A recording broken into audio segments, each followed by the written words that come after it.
My friend Ed was driving way too fast. At the time, we didn't realize he may have had too much to drink. Ed lost control of the wheel of that car, and he crashed into a mound of sand, sending that car hurtling into the air before tumbling back to earth. One of the first times that I came to, that's when one of my doctors said this. He said, Scott, in case you don't recall, you're in a bad car accident. You've broken your neck and have a very serious spinal cord injury that has left you paralyzed from your chest down. Diagnosed a quadriplegic. It wasn't long thereafter I was being told I'd be confined to this chair for the rest of my life. 30 days into this experience, laying there, I started getting some movement back in both of my wrists. In the back of my mind, I started thinking to myself that no matter how difficult life would be going forward, that everything would be okay. When I first started pushing a wheelchair,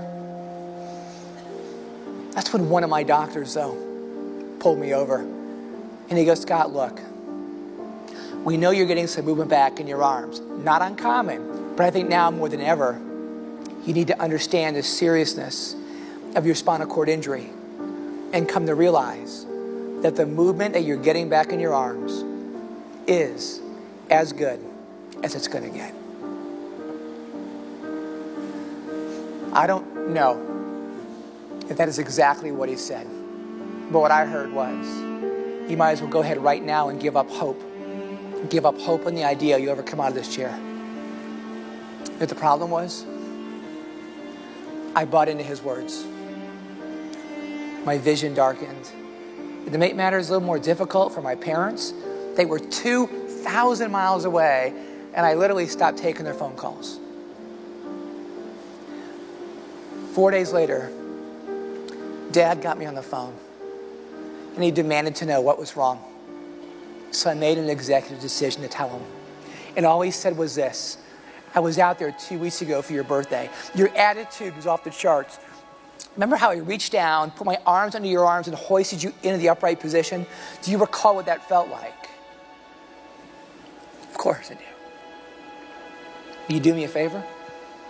Will you go back and recapture that mindset and re-own it again? In the meantime, don't be upset with me. I'm going to have words with that doctor.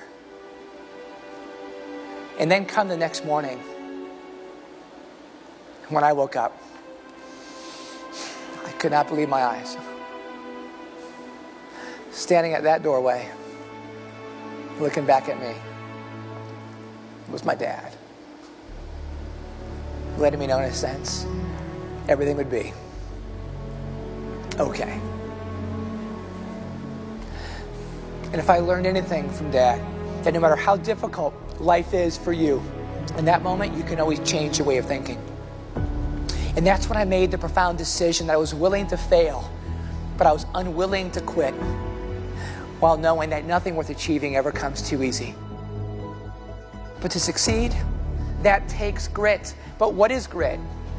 Grit, my friends, is your passion to persevere. Grit is what keeps you off the sidelines and back in the game of life. Well, there's something I learned in my life so many years ago, and I know it to be the truth. Don't ever let someone else's beliefs paralyze you from achieving those things you believe in your mind that you just might be able to achieve.